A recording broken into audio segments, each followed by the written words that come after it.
example, we are now moving on to a level editor, which we made some starts on. I'm just going to talk you through the code and what's happening when we do this. Okay, so as we can see, we've got grey tiles. These are actually just graphic symbols. They don't do anything. They haven't got any linkage or an instance name. They're just there for visual purposes. And they represent our 640 by 640 grid of 64 by 64 pixel tiles.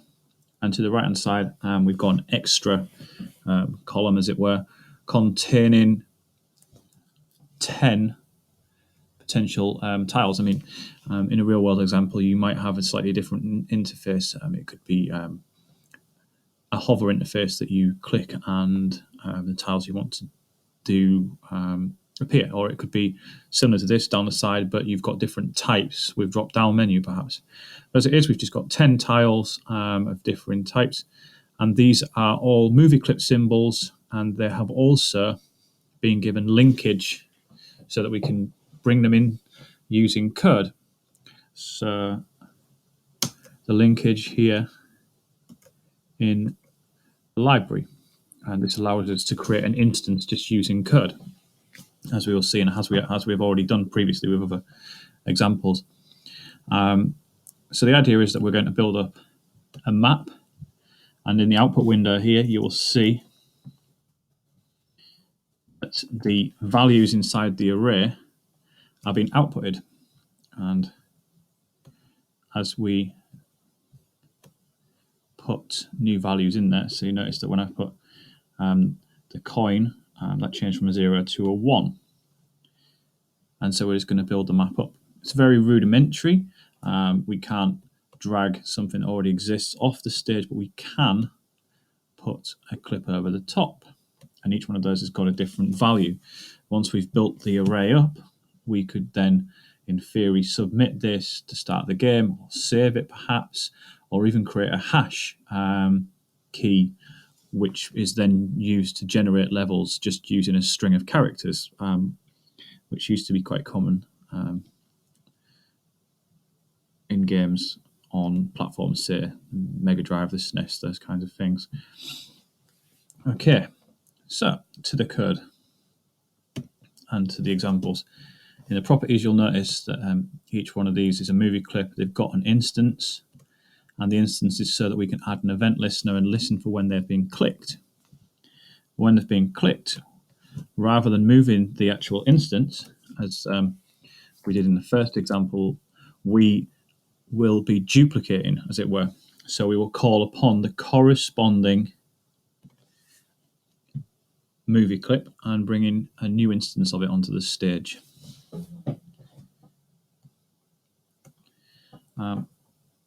All my code in this example is still on the stage. There's a bit of an error there as well.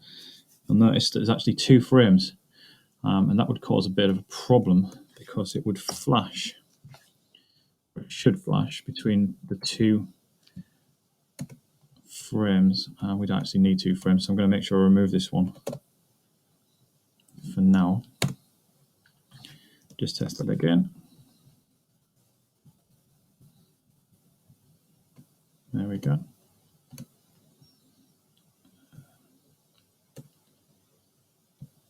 And we would then be able to build the level up.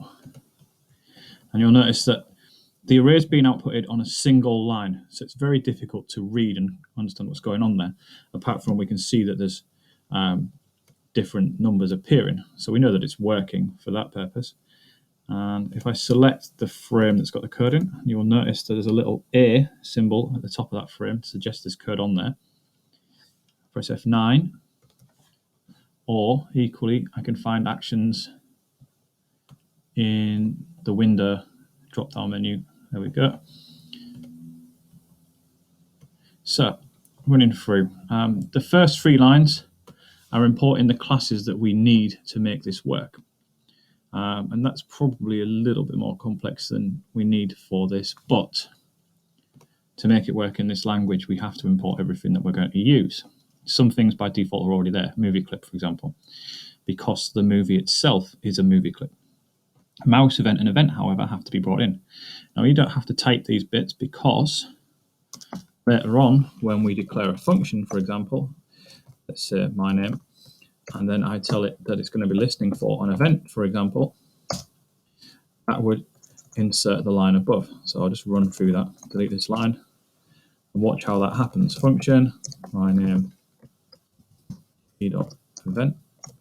Make sure that you use the code hinting wherever possible to make your life easier. It will mean that things are created in a consistent fashion. You will make less errors.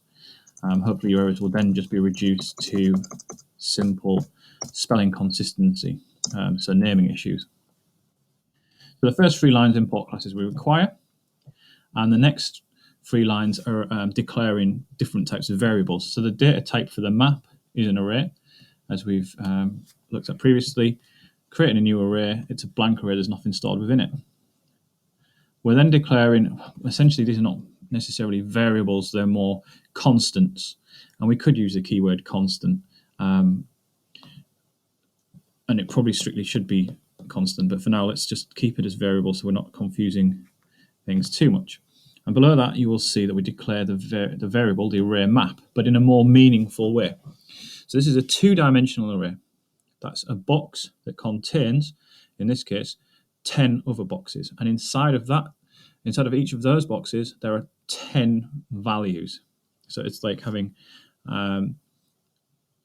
cells in a table to represent the positions of our tiles.